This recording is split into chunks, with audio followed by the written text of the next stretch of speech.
So what we've got here is my CNC lathe, and I'm making a spindle pulley for my milling machine.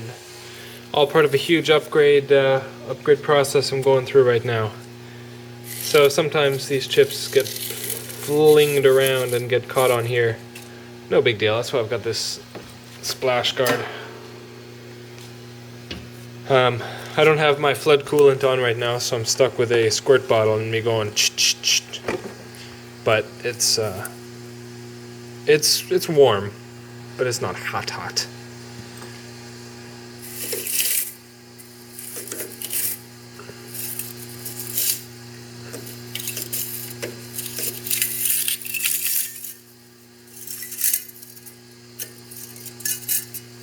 Huh. This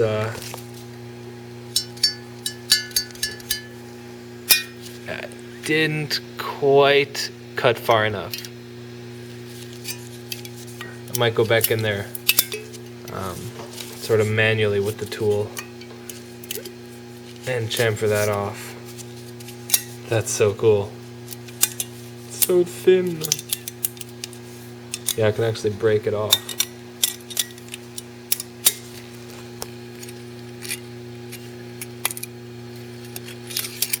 Ta-da! Yeah, so I'll just go back in there with this tool. Just moving the axis manually with the keyboard to buzz that little corner off. And then I'm going to change to this tool, grooving tool, so that I can finish the other wall. Because this tool can get this left wall, but it can't reach the right wall. So I got to use my grooving tool to get in there. So it turns out this tool's not going to work. This tool's not going to work. So we're going to have to go with this tool. It's actually a parting tool, but I'm going to use it as a grooving tool. And it's the only one with enough length, enough clearance to get deep enough into there. Because I believe if I tried to push this guy in there, it's going to crash on the left side and on the right side and do all kinds of nasty. It might, no, it won't even fit here. You're gonna focus? Hello, there we go. The black part right in the middle there is gonna crash. Anyway, so that tool sucks. We'll use this. It's a little flimsy and floppy, and I don't love this tool, but it'll do the job. Wow, that was loud. So assuming that my code is right and that it's not going to explode and crash and everything, let's crank this baby up to full speed, 2400 RPM, and see what happens.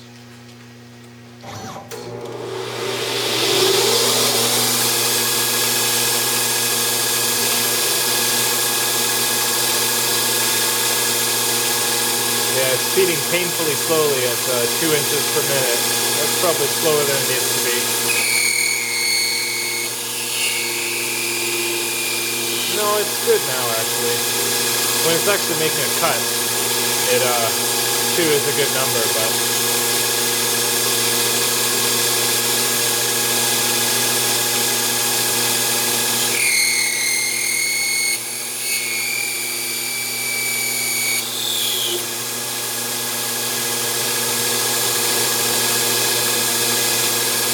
it takes forever to get in there.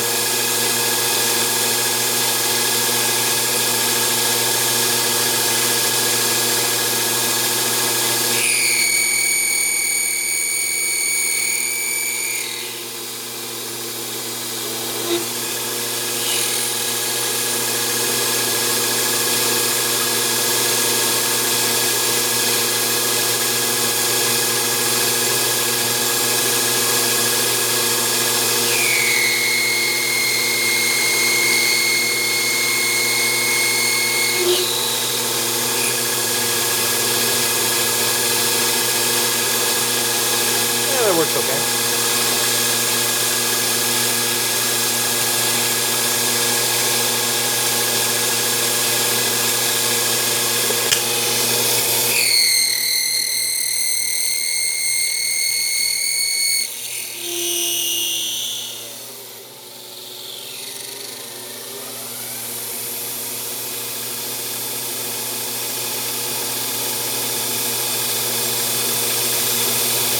could hear just there the spindle stalled up a little bit.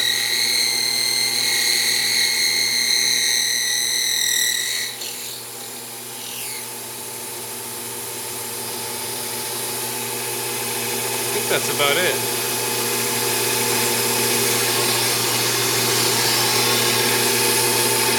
Yeah. I'm gonna stop it there. I think it's gonna do one more cut and just touch this face. Not necessary. So, ugh. I knew it would do this too. Come on, you focus. You can see the right side wall here is terrible chatter. I knew it would do it. This tool sucks. Next up, I'm just going to manually drill a 1/4 inch hole through it. And then I'm going to step it up to a 0.36 something drill bit.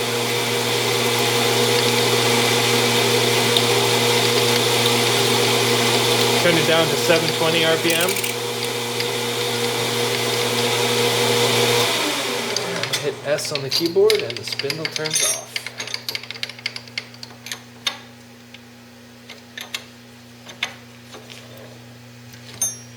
Quick change to 0.3 something. I don't even know what it is. 2364.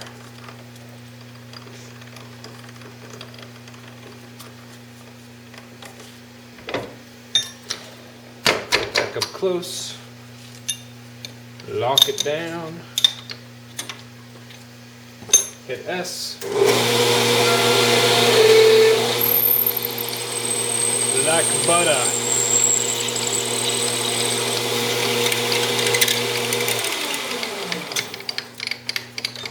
And that's that.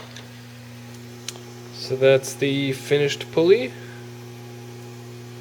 Not too shabby. You can see the terrible surface finish on the left side there versus the really nice on the right side. But you can see how this 6061 aluminum, super duper shiny, very nice machine finish, and that's due to the aluminum specific inserts that I'm using. Come on, focus.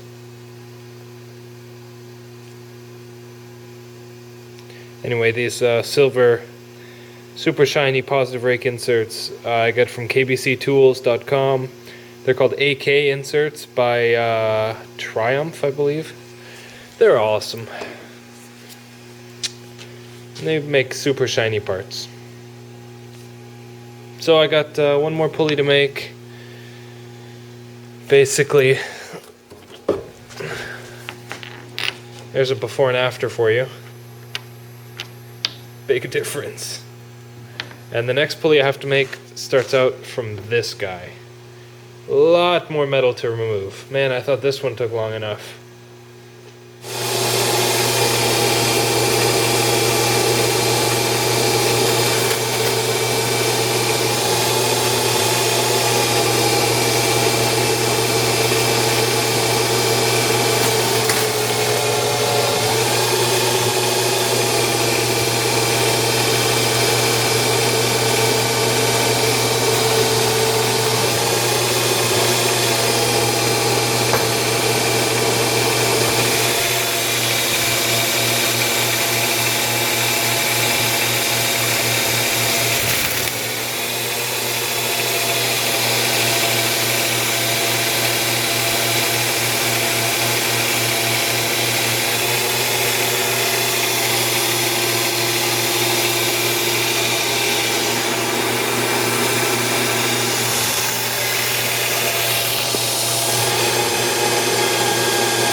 So the next step for this pulley is to drill a gotta drill a 1/2-inch hole all the way through it and then start my boring operation.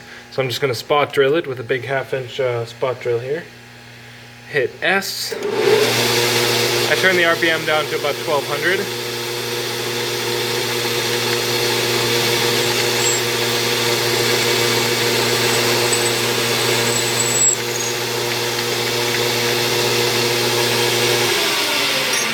S again, turns it off. I will change to a different drill bit.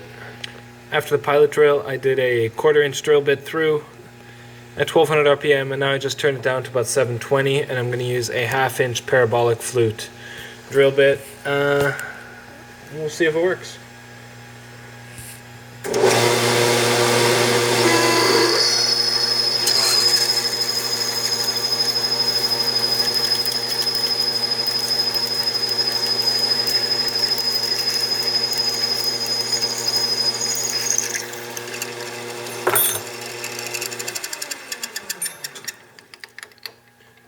This next operation, I'm going to use my little 1/2-inch boring bar with one of those shiny AK inserts for aluminum, and I'm going to bore this 1/2-inch hole to about 1.18 something inches, and let's hit go and see what happens. Is it bad that every time I run an operation I'm like, well, let's see if it works? I guess that's the name of the game with home CNC. Here goes nothing.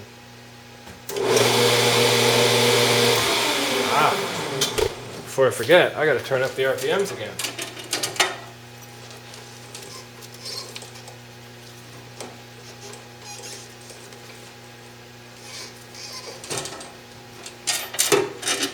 Doesn't take long to change belts on this machine.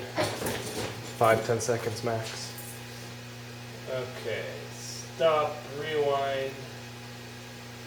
Let's try it again.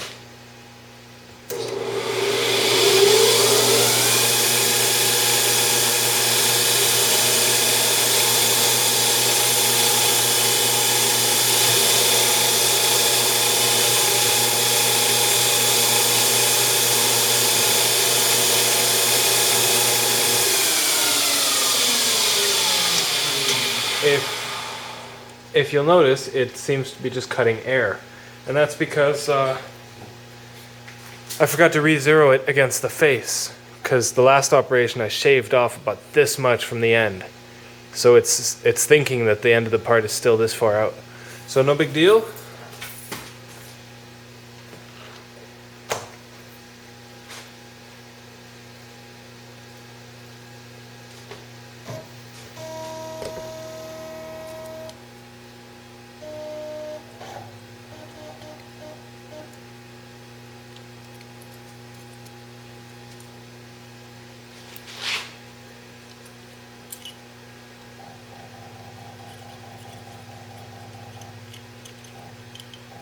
There it is.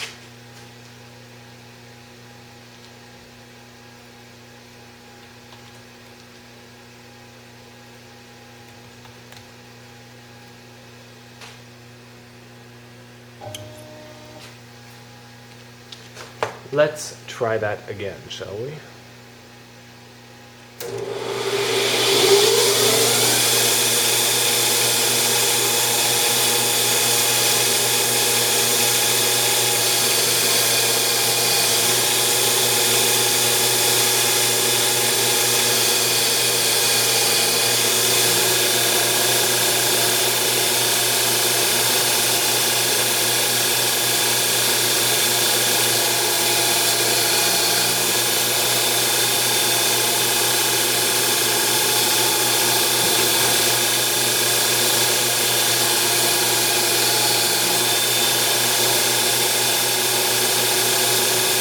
So that little boring operation took about 10 minutes. Boring.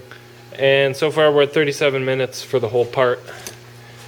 Not fast on this little machine, but it gets the job done.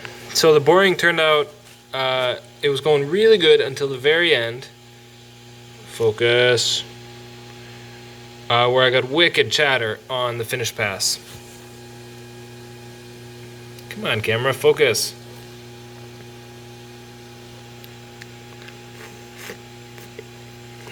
So either my feed rate or my depth of cut was not ideal. Anyway, hopefully that shows up. It won't focus with that glare. Anyway, and it's about 5 or 6 thou undersized, so I'm gonna manually jog the tool in there and try to clean it up. I'm going for 1.2 ID, and it's about 1.92 or something like that, 1.94. So I'll fix that. I take that back. I was wrong. It turns out it's about 7 or 8 thou oversized at the moment, so I'm just gonna leave it as it is. I'm sure it'll work just fine.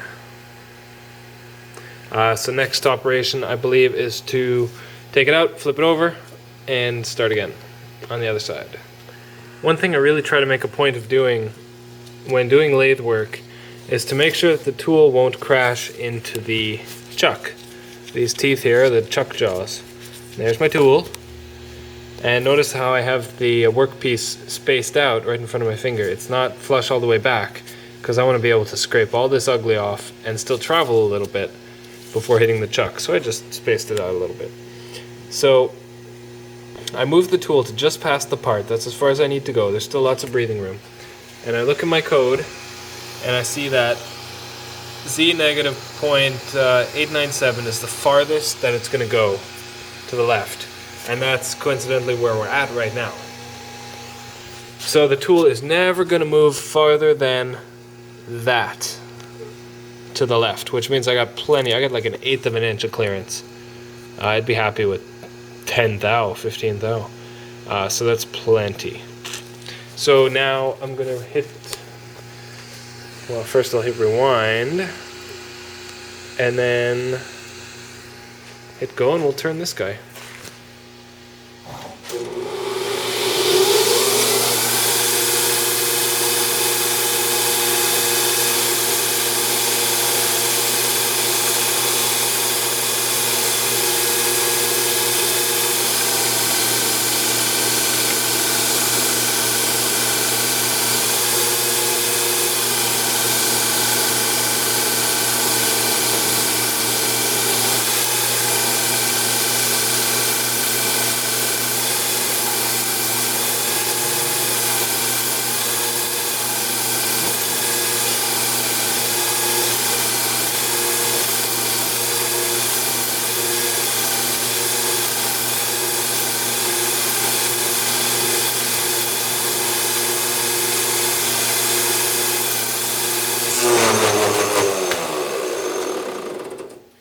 Son of a bitch.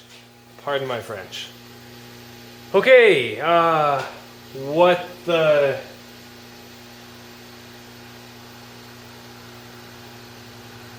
This happened yesterday. Something skipped, the motors freaked out and lost their place. What the heck? Just like everything's perfect, and then all of a sudden the machine just goes, nope, I don't want to listen to you anymore. I'm just gonna do something random, something crazy. Oh, man. I don't think I did a ton of damage.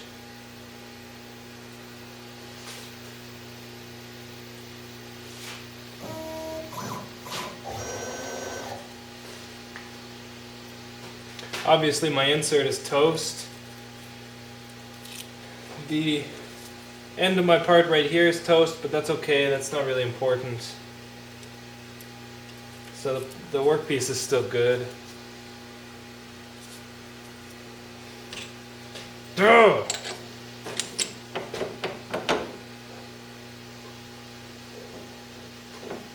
This machine's seeing some abuse lately. My, I don't know if you can see, yeah you can. My tool holder took a little bit of abuse, but I think it's still serviceable. And it's a two-sided insert, so I just gotta flip it over.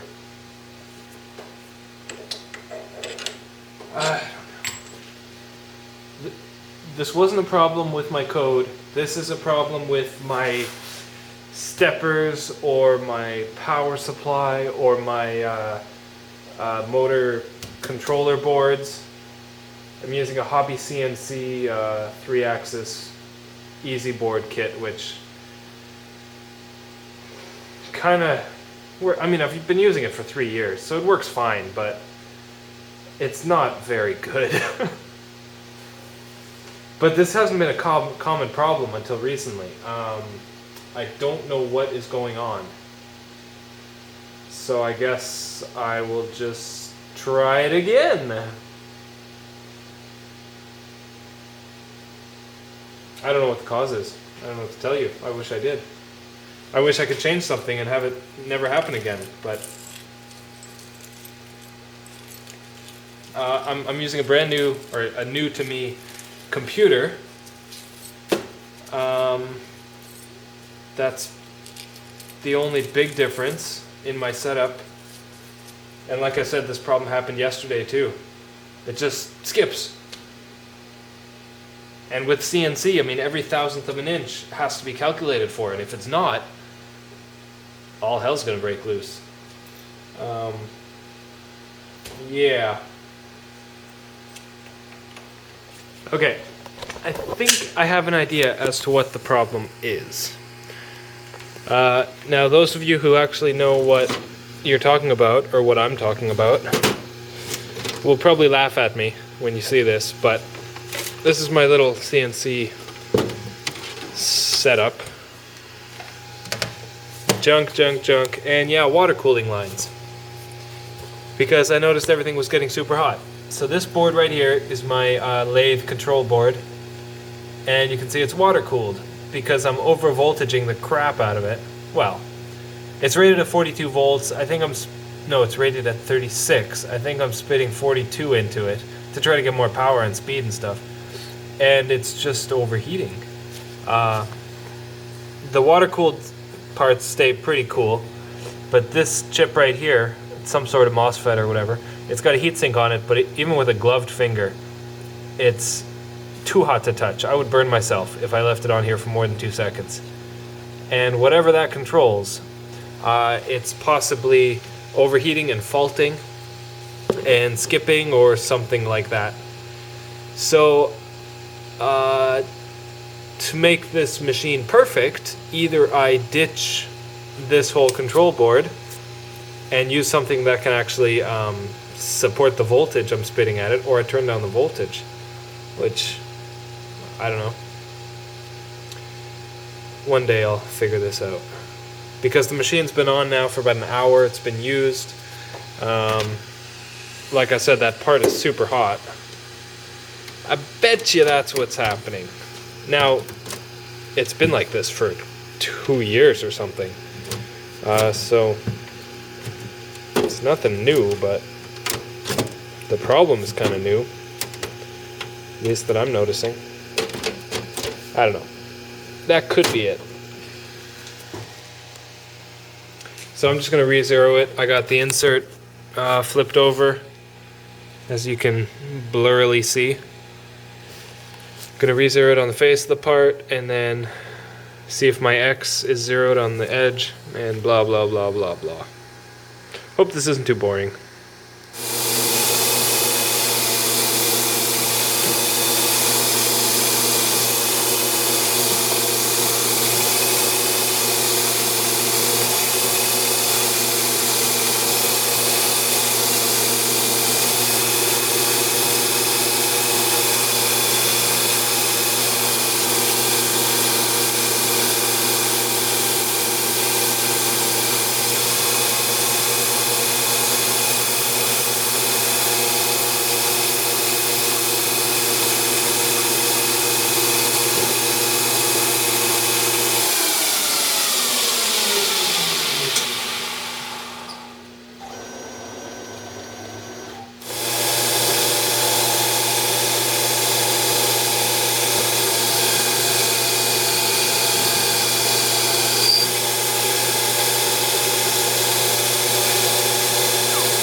boy, it does not like that finish pass.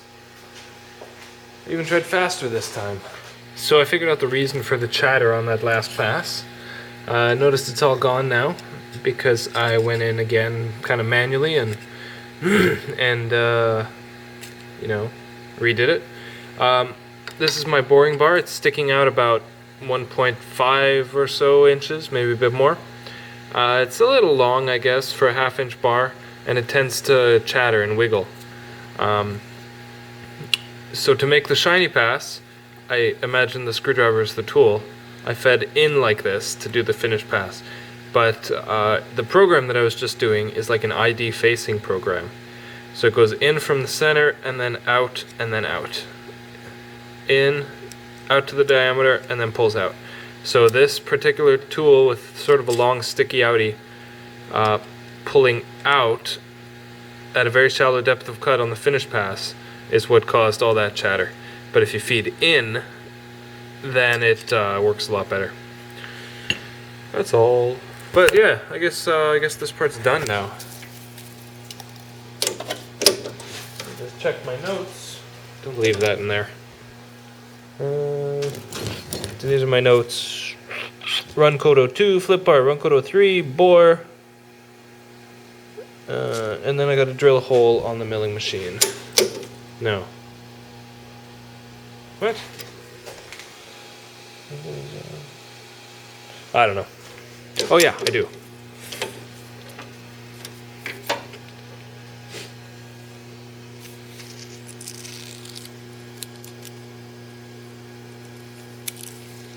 There. Let's get them cleaned up and compared side by side with the other one. Here's the before and after. A lot of material removed on this one. And then this one. Nice shiny parts. Tolerances are close enough for what I need them for. And since we're moving all this material, where does it go? Well, it goes on the floor. And then into this bucket. You can see my bucket's full already. Oh. Yeah, lathe work makes a ton of chips.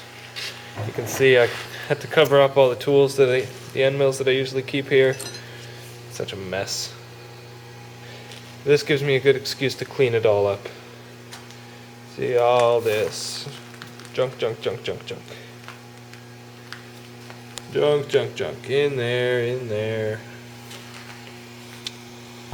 But, being that today is Knife Making Tuesday, I needed to finish up the pulleys so that I can have my machine back. And since I'm doing lathe work, I'm gonna do some lathe work for my knife making. Bunch of spacers and stuff, so time to start filming that. Thanks for watching this video, guys. And I know all you knife guys are probably not interested in this, but that tool crash was pretty cool. And then these basically are going on my milling machine. Let's see, that one goes something like that. This one goes on the motor, something like that. And then get to install all these other parts that I machined. This plate. And these brackets, I made these and anodized them orange because orange is awesome. Anodized this guy red. Got a really good red on that. This is for my belt drive conversion, which is those pulleys, that's what they're for. And then all this is called a power drawbar stuff. I made all this in the past few days. These are steel. So that'll make a cool video once I get that all put together. And then I got some new super high quality Timken bearings for the spindle. It was like 40 bucks for both of these.